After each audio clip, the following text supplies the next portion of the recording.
ವಿರುಪಾಪುರ ತಾಂಡಾದ ಸರ್ಕಾರಿ ಹಿರಿಯ ಪ್ರಾಥಮಿಕ ಶಾಲೆಯಲ್ಲಿ ಸುದೀರ್ಘ ಹಾಗೂ ಮಾದರಿ ಸೇವೆ ಸಲ್ಲಿಸಿ ಬಡ್ತಿ ಹೊಂದಿ ವರ್ಗಾವಣೆಗೊಂಡಿರುವ ಮುಖ್ಯೋಪಾಧ್ಯಾಯರಾದ ಶ್ರೀ ರಾಮಪ್ಪ ಸರ್ ಅವರಿಗೆ ಆತ್ಮೀಯ ಬೀಳ್ಕೊಡುಗೆ ಹಾಗೂ ಸನ್ಮಾನ ಸಮಾರಂಭವನ್ನು ಹಮ್ಮಿಕೊಳ್ಳಲಾಗಿತ್ತು. ವಿರುಪಾಪುರ ಬಂಜಾರ ಸಮಾಜ ಮತ್ತು ಶಾಲಾ ಶಿಕ್ಷಣ ಇಲಾಖೆ, ಜಿಲ್ಲಾ ಪಂಚಾಯತ್ ಕೊಪ್ಪಳ ಇವರ ಸಂಯುಕ್ತ ಆಶ್ರಯದಲ್ಲಿ ಈ ಗೌರವ ಸಮರ್ಪಣಾ ಕಾರ್ಯಕ್ರಮವು ಅತ್ಯಂತ ಯಶಸ್ವಿಯಾಗಿ ಜರುಗಿತು. ಅರ್ಥಪೂರ್ಣ ಕಾರ್ಯಕ್ರಮಗಳು, ಸಸಿ ನೆಡುವ ಮೂಲಕ ಪರಿಸರ ಜಾಗೃತಿ ಕಾರ್ಯಕ್ರಮದ ನೆನಪಿಗಾಗಿ ಶಾಲಾ ಆವರಣದಲ್ಲಿ ಗಣ್ಯರು ಹಾಗೂ ಶಿಕ್ಷಕರಿಂದ ಸಮ್ಮುಖದಲ್ಲಿ ಗಿಡ ನೆಡುವ ಮೂಲಕ ಅರ್ಥಪೂರ್ಣ ಚಾಲನೆ ನೀಡಲಾಯಿತು. ಇದೇ ಸಂದರ್ಭದಲ್ಲಿ ಬಂಜಾರ ಸಮಾಜದ ವತಿಯಿಂದ ರಾಮಪ್ಪ ದಂಪತಿಗಳಿಗೆ ಸನ್ಮಾನಿಸಲಾಯಿತು.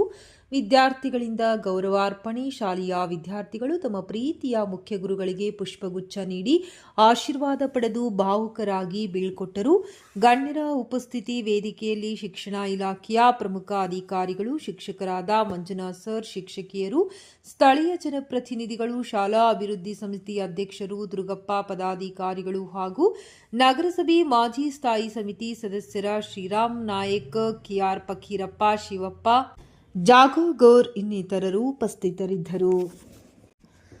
ಶ್ರೀ ಸೇವಾಲಾಲ್ ಮಹಾರಾಜ್ ಕಟ್ಟಡ ಕಾರ್ಮಿಕ ಸಂಘದ ಅಧ್ಯಕ್ಷರು ಪಾಂಡು ನಾಯಕ್ ಮೇಸ್ತ್ರಿ, ಹನುಮಂತ ಮೇಸ್ತ್ರಿ, ಕೃಷ್ಣ ನಾಯಕ್ ಮೇಸ್ತ್ರಿ, ವೆಂಕಟೇಶ್ ಜಾಧವ್, ತಾಂಡ ನಿಗಮ ರವಿ ನಾಯಕ್, ರವಿಚಂದ್ರ, ಅಂಬರೀಶ್, ಮಂಜುನಾಥ್, ಕೃಷ್ಣ ನಾಯಕ್, ಕೆಆರ್ ಸಂತೋಷ್, ವೆಂಕಟೇಶ್, ಪರಶುರಾಮ್, ಹನುಮಂತ ಇನ್ನಿತರರು ಉಪಸ್ಥಿತರಿದ್ದರು.